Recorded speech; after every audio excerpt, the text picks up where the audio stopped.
DNR Administrative Order Number 2015-02, Harmonization of the Implementation of the Philippine Environmental Impact Statement System and the Philippine Mining of 1995 in relation to mining projects. This order, consisting of 13 sections, aims to harmonize the compliance, monitoring and reporting systems, and funding mechanism in accordance with the PEISS and Mining Act requirements. This order shall cover mining projects are considered as environmentally critical projects or Category 1, as defined in the revised procedural manual for DNR Administrative Order or DAO number 2003 to 30, implementing rules and regulations for the PEISS. Section 1. Basic Policy. It is the policy of the DNR to address the environmental impacts and safety concerns in the implementation, operation, and abandonment or decommissioning or the rehabilitation of mining projects. Section 2. Objectives. This order aims to harmonize compliance, monitoring and reporting systems, and funding mechanism in accordance with the PEISS and Mining Act requirements.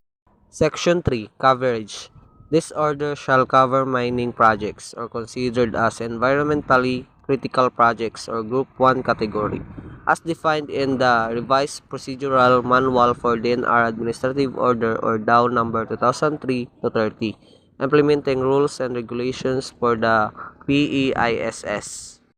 Section 4. General Provisions. The Environmental Compliance Certificate or ECC and the Environmental Impacts Statement or EIS shall serve as the basis in the preparation of the Environmental Protection and Enhanced Program or EPAP and Final Mine Rehabilitation or Decommissioning Plan or FMR or DP.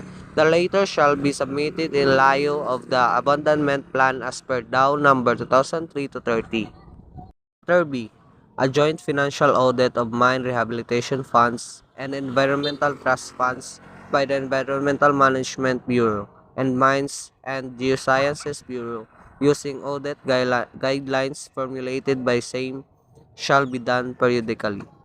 Letter C. The Contingent Liability and Rehabilitation Fund, Steering Committee and MRF Committee under DAO number 2010 to 21, providing for a consolidated Department of Environment and Natural Resources Administrative Order for the implementing rules and regulations of Republic Act number 7942, otherwise known as the Philippine Mining Act of 1995, shall be created in lieu of the Environmental Guarantee Fund Committee under DAO number 2003 to 30. Letter D. The CLRF and the fund allocated for Social Development and Management Program, as provided for under DAO number 2010 to 21, together with an ETF shall be established in lieu of the EGF and the Environmental Monitoring Fund, as provided for under DAO number 2003 to 30. Section 5. Requirements for mining companies. Letter A. All proposed mining projects covered by this DAO shall set up CLRFs, ETFs, and funds for SDMP in lieu of the AGFs and the EMF to defray the cost of monitoring, compensation for damages, social development, progressive rehabilitation, and final mine rehabilitation or decommissioning. Letter B. In compliance with the various environmental laws, rules, and regulations, all mining projects shall submit modules 1 to 6 of the self-monitoring reports to the EMB Regional Office concerned and Module 7 of the SMR to the MGBRO concerned quarterly. Said modules are the following.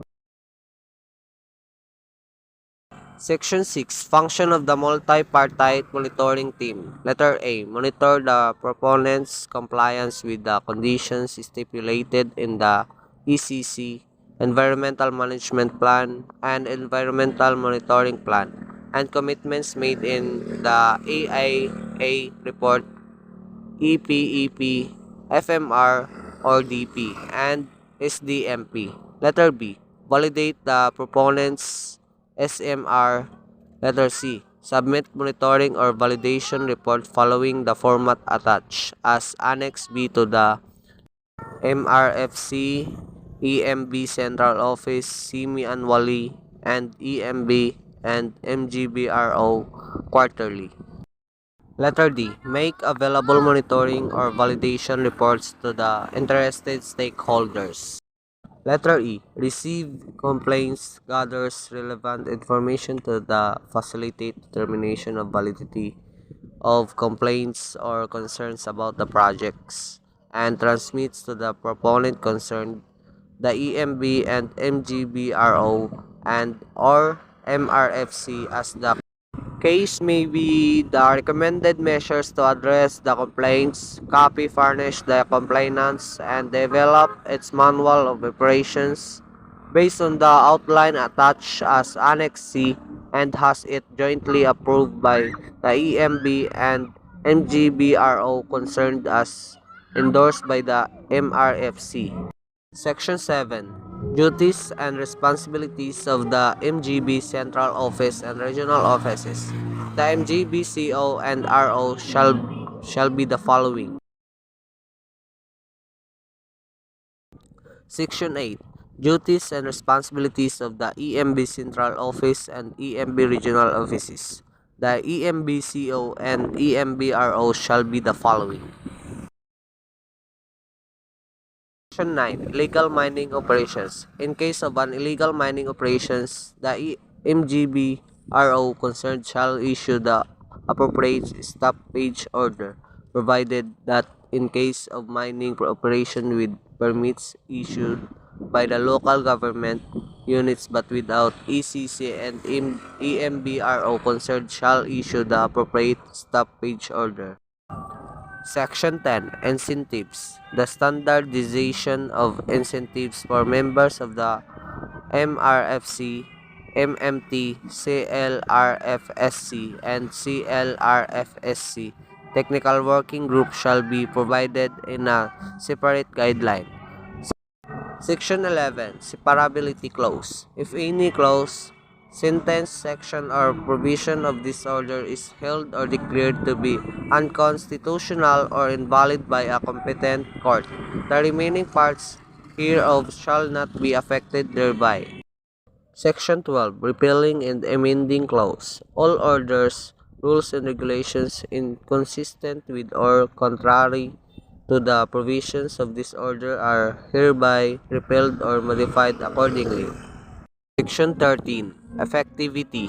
This order shall take effect 15 days following its complete publication in a newspaper of general circulation and registration with the Office of the National Administrative Register. Chapter 18 of DAO 2004-54. Contingent Liability and Rehabilitation Fund.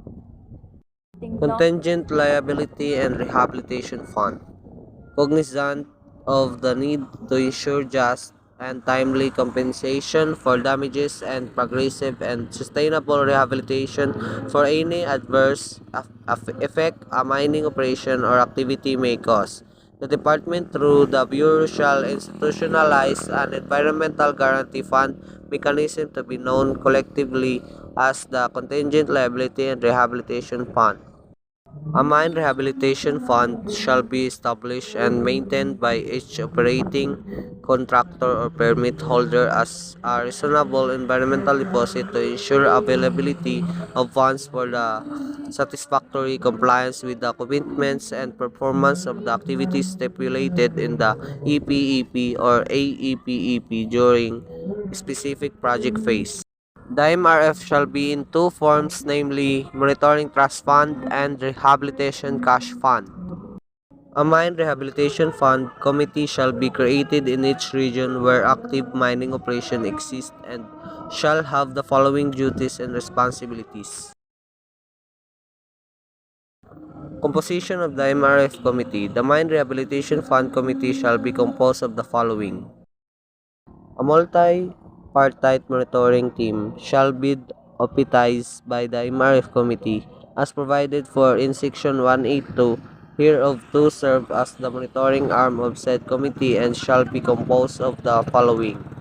Withdrawal from MRF shall be made by the contractor or permit holder only with a written instruction to the bank issued by the MRF committee authorize the contractor or permit holder to withdraw the amount from the MRF. The amount to be withdrawn shall be in accordance with the AEP and shall be approved by the MRF committee. Copy furnished the CLRF steering committee.